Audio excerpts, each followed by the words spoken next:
तो फाइनली આપણે house boat પગવા આવ્યા છે કેટલા ઘંટે 2 ઘંटे કરनी है અને શિકારા રાઈડ 2 કલાક કરવી છે એમ કહે છે 2 કલાક કરવી ને કાઈ વાંધો આપણે હાઉસ બોટ પગી ગયા અને આપણો સામાન જાય છે મારા મેડમ ને ઠંડી લાગે છે પણ હમણે જો હીટર ચાલુ થાય એટલે આખો રૂમ ગરમ થઈ જાય એમાં લાકડાનું એટલે ફટાફટ તો અમારે મેડમજી મારી પહેલા જમીન વહી આવી અંદર બોલ ભડ શાબાશ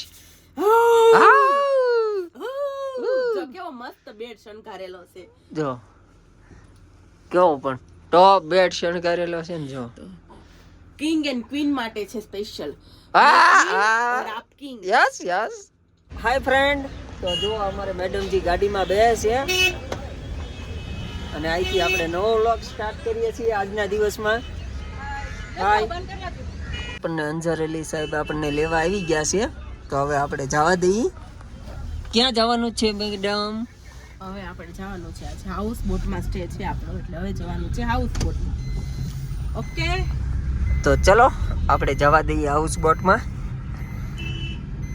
तो रह गया भैया हमारा चलो ऊपर देखिए आपने इतना एंजॉय किया कि पूरा दिन लगाया ऊपर हाँ पूरा दिन लगा दिया ऊपर उसने स्केटिंग की ना इसमें ज्यादा टाइम लगा हाँ किसने? मैंने चलो अच्छा किया। स्केटिंग कर ली पर स्केटिंग रह गई थी सब कल सब कर लिया था लेकिन स्केटिंग बाकी रह गई थी तो वो भी कर लिया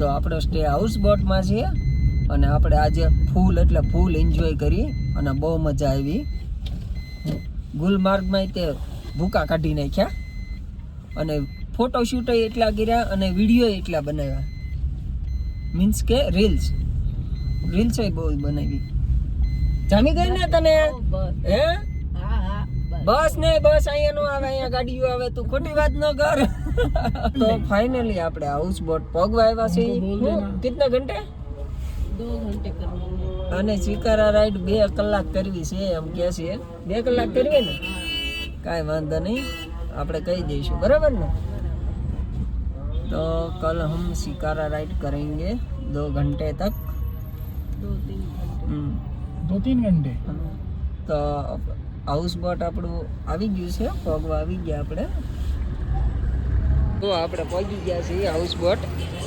હાલો મેડમજી એ જો આપણે હાઉસ બોટ પહોંચી ગયા અને આપણો સામાન જાય છે જો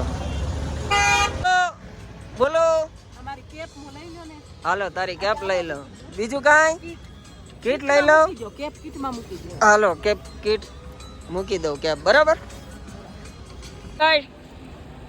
તો જો આપણે અંજરેલી સાહેબ મૂકીને જાય છે અને હવે આપણે જઈએ હાલ ओ ठंडी છે હે આયા તો જોરદાર ની ઠંડી લાગવાની હે છે તો આપણી બોટ આવી ગઈ છે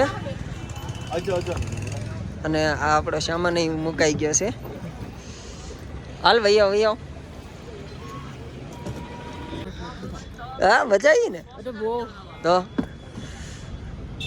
तो जो अब ये अच्छी है ये कौन सी है शिकारा राइड करनी है ना हाँ हाँ આપણે શિકારા રાઈડ માટે ઈ જાહે કાલે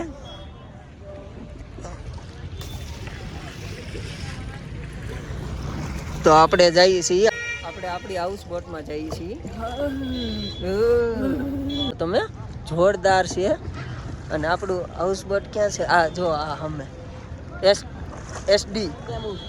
એસડી તેમુ તો જો આપણે ફાઇનલી આપણા હાઉસ બોટે પગી ગયા અને તમે અહીંનો વ્યૂ જુઓ જો અહીંથી વ્યૂ કેવો જોરદાર આવે જો જો જો તો આ આપણું હાઉસ બોટ છે અને ચાલો જોઈએ કે આપણે પ્રોપર્ટી કેવી છે કેમ કે આપણને રૂમ બૂમ કેવા આપ્યા છે એ જોઈએ તો આપણે અંદર એન્ટ્રી લઈ લીધી છે હાઉસ બોટમાં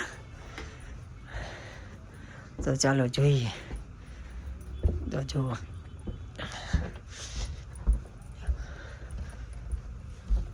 આ હાઉસ બોટનો બેસ્ટમાં બેસ્ટ રૂમ છે ને એ આપણને આપ્યો છે એના મેં અને જોરદાર છે જો તમને બતાવીએ તો અમારા મેડમજી અહીંયા પહેલેથી બેસી ગયા છે તો તમે કમેન્ટમાં કહેજો કે અમારો હાઉસ બોટ સ્ટેમાં તમને રૂમ કેવો લાગ્યો. એક નંબર, કાંઈ ન ઘટે. જોવો તમે વિદેશમાં આવી ગયા એવું લાગે છે બકા આપણને. તને કેમ લાગે છે? હે જોરદાર છે. જોરદાર ને? સરસ છે પણ ઠંડી લાગે છે. ભાઈ એમ કહે છે કે લાઈટ નથી, લાઈટ થશે ને એટલે એસી માં હીટર ચાલુ થઈ જશે, આખો રૂમ ગરમ થઈ જશે. આખો રૂમ ગરમ થઈ જાય.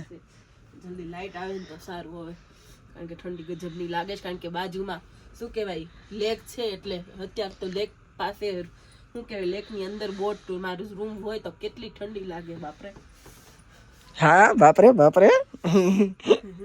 મારા મેડમ ને ઠંડી લાગે છે પણ હમણે જો હીટર ચાલુ થાય એટલે આખો રૂમ ગરમ થઈ જાય. એમાં લાકડાનું એટલે ફટાફટ આખું લાકડાનું જ છે. પણ કેમ આ હાઉસ બોટમાં ફર્સ્ટ નંબરનો રૂમ છે ને એ આ છે અને આપણને ઈ જ આપ્યો. ખ્યાલ છે 2-3 રૂમ બતાવ્યા પણ કે આ બેસ્ટ આ જ છે એટલે તમને આ તે અમે આપશું ઈ કે. પણ ઠંડી બહુ લાગે છે. તો જો આપણને બોલાવા આવી ગયા કે ચાલો જમવા. જમવાનું રેડી છે તો આપણે જઈએ છીએ હવે જમવા. તો આપણે રૂમ કરી દઈએ બંધ. હમણાં હું પડે રહી ગયો, ચાવી નહીં હોગી इसकी પતા નહીં. ચલો કોઈ દિક્કત. તો આપણે જઈએ છીએ જમવા. જો આપણે જઈએ છીએ જમવા. ઓકે વીએ હો. તો જો આ આપણું ટેબલ છે, સરસ મજાની ખુરશી છે પણ મારે અહીંયા બેસવાનું છે. બે જાવ ને હામાં, હામાં બે જાવ ને. કેમ તને કઈ વાંધો હામો બેવું તો? ના મને શું વાંધો હોય તો મામા બે. ચાલો તમે બધા જમવા. જમવામાં શું શું છે ખબર નથી હવે, જોઈ લઈએ. તો જો આપણે જમવાનુંમાં કઈ દાળ છે બકુ? મૈસૂર દાળ છે અને ગોબી મટર અને પનીરની સબ્જી છે અને ભાત છે, રોટલી છે, અથાણું છે અને સાથે મેડમ છે जमवाना। हाँ ये हुक्का भी है जो बहुत बड़ा हुक्का है। ही है या नहीं ऐसे भी यूज भी करते हैं, गेस्ट यूज करते हैं। इसका पेमेंट भरना पड़ता है। हाँ हाँ, लेकिन हम तो ऐसा नहीं करते भैया। तो जो આપણે જમી લીધું છે હવે જમીન પાછા રૂમમાં જવા દઈએ કેમ કે બહાર બહુ ટાઈટ છે। ઓય વોટ કરે આવી ગયો। હા खोल खोल वीडियो कॉल से के ब्लॉक से खोल बक्का खोल। मारी बेटे पर खोलती नहीं। तो हमारे मैडम जी हमारी पहला जमीन वही आई अंदर बोल बड़ शाबाश। જો કેવો મસ્ત બેડ શણગારેલો છે જો કેવો પણ ટોપ બેડ શણગારેલો છે ને જો કિંગ એન્ડ ક્વીન માટે છે સ્પેશિયલ। और आप किंग। यस यस ચલો चलो તો ગાઈઝ અત્યારે વાગવામાં છે રાતના 11:30 અને ભરત ગયા છે બહાર લેક નો વ્યૂ જોવા। તો મેં કીધું લાવ હું હવે બ્લોગને આપી દઉં કારણ કે એ બધા સાથે વિડીયો કોલમાં વાત કરે છે અને આપણે હાઉસ બોટમાં સ્ટે બહુ જોરદાર છે, બહુ મજા આવે છે। હોટલ કરતાં આપણને હાઉસ બોટમાં વધારે મજા આવે છે એટલે હાઉસ બોટનો આપણો એક્સપિરિયન્સ બહુ જોરદાર છે।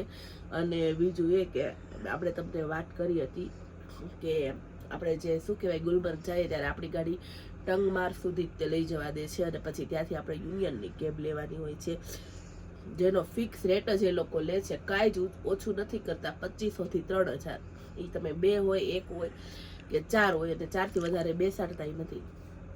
એટલે તમે જે પણ શું કહેવાય પેકેજ થ્રુ કે ગમે તે કરાવો ને એ અમુક વસ્તુનો ખ્યાલ રાખવાનો કે અમુક પેમેન્ટ આપણે જાતે જ પે કરવાનું છે। કાલ અહીંયા બી એક ગુલબર્ગ યુનિયન કેબ અમારે કરવી પડી અને કાલ આપણે પહેલગામ જશું ને ત્યાં બી 3-4 પોઈન્ટ એવા છે જે આપણે યુનિયન કેબ કરવી પડશે અને એકમાં પોની રાઈડ કરવી પડશે એટલે એ બધું તો આપણે જાતે જ કરવાનું હોય છે।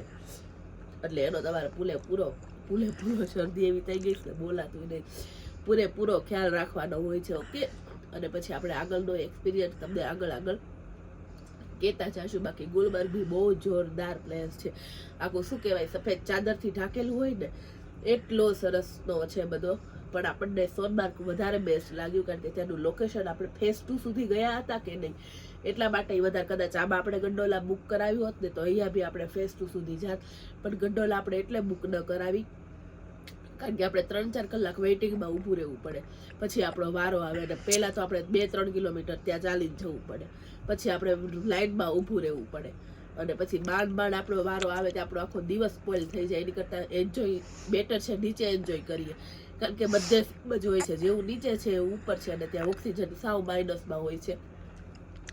એટલે શું ઓક્સિજન મીન્સ કે ટેમ્પરેચર સાવ માઇનસમાં 10-15માં હોય છે. એટલે આપણે સર્વાઈવ કરીએ કે ન કરીએ કે, એટલે આપણે ગંડોલા બુક નહોતી કરાવી. ઓકે, તો હવે વ્લોગને એડ આપી દઈએ કારણ કે મને બહુ આવે છે નીંદર.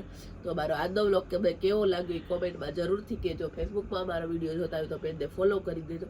ચેનલ પર નવા આવ્યા હોય તો ચેનલને સબસ્ક્રાઇબ કરી દેજો. તો જય Bhavani, good night, sweet dreams, take care. જલ્દીથી મળીએ નવા વ્લોગ સાથે. ત્યાં સુધી બાય બાય.